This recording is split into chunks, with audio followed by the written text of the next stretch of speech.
From historic Quincy through Milton, we continue to wind our way along Adams Street.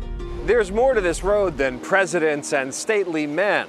The Neponset tribe settled here along the Neponset River before eventually selling their land and moving south of Blue Hill to an area now known as Ponkapog. Their former home here, now known as Lower Mills. Anchoring Lower Mills is the circa 1806 factory that once housed Walter Baker and Company, the oldest producer of chocolate in the U.S. Anything you see in brick used to be Baker, but it's all residential. Walter Baker left in 1965, and it languished. These here were done in 1990, occupancy was 1990, and across the cobblestone, occupancy was 2008. So we're done now. We're all refurbished, 175 units. Newer homes, small shops, and lively restaurants have attracted newcomers to Lower Mills. Meanwhile, at the far end of Adams Street, in the Fields Corner neighborhood, more changes are happening. I've been in around Fields Corner pretty much all my life, and I just love how everyone just works so hard and just the growth of the neighborhood, both from a business side and the community as well. Second-generation restaurant owner Tam Lee says he is proud to uphold his family business near the intersection of Adams Street and Dorchester Avenue.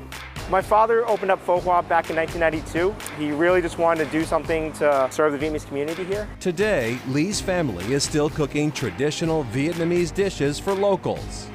Fields Corner began welcoming refugees and immigrants from Vietnam in the decades following the Vietnam War. This vibrant community is home to the country's first Vietnamese community center.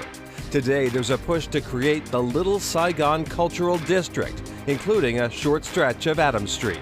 The way that I see it is it's a way to preserve and promote the Vietnamese culture and our heritage. Jackie West Devine says the proposed district would not take away the charm of the neighborhood, and the Fields Corner name would stay. Little Saigon Cultural District really comes from this desire to keep Fields Corner attached to the people who have made it so strong, and that really comes down to the Vietnamese population. As executive director of the nonprofit Fields Corner Main Street, Devine is no stranger to helping small businesses. She says there are close to 200 small businesses in the district, including Lee's Pho Hoa and his passion project, Rain Drink Lab. It's like a coffee, tea, smoothie shop. It's a fun way for us to kind of incorporate our Vietnamese culture and bridging generations because it's more of a modern take on a coffee shop.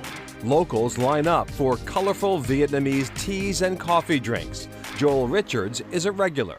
You know, you drink coffee most of the time just to keep yourself awake and function in our capitalistic society. But every once in a while, it's good to have like a coffee that almost feels like a milkshake. I'm here at least twice a week. If my wife asks me, it'd be once a week. Richards is a Boston public school teacher and also serves as president of Fields Corner Main Street's board of directors. Small businesses, restaurants, the little corner stores, those are the backbone of a community. You can walk down right on our main street in Dorchester and you can eat at almost any continent that exists. We just counted, Australia is not represented in the square. If there's any New Zealand or Australian restaurants that want to come to Fields Corner, please let me know. While he doesn't own an eatery that represents the land down under, Brian Chavez does own two popular neighborhood restaurants, Antonio's Hi-Fi Pizzeria and Boss Burger.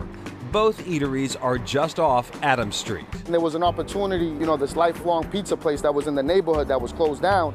I said, hey, why won't I give it a shot? I kind of went into it head first, and, you know, with the grace of God, the support of the community, I'm still here. Chavez is OFD, originally from Dorchester, and has lived in a variety of neighborhoods, but he says there's something special about Fields Corner. Fields Corner is the definition of a melting pot. Everybody's just real supportive of each other. Everybody wants to see each other succeed, in my view. And that's what I love about this neighborhood. And back to Tam Lee, he says Rain Drink Lab is serving its teas and specialty coffee drinks to go right now. He tells us the beans are what make Vietnamese coffee distinctive. It is made with Robusta beans, which are a little more bitter and contain more caffeine than the more familiar Arabica beans.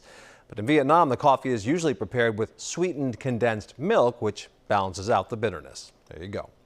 Coming up, an unusual ride through a historic cemetery.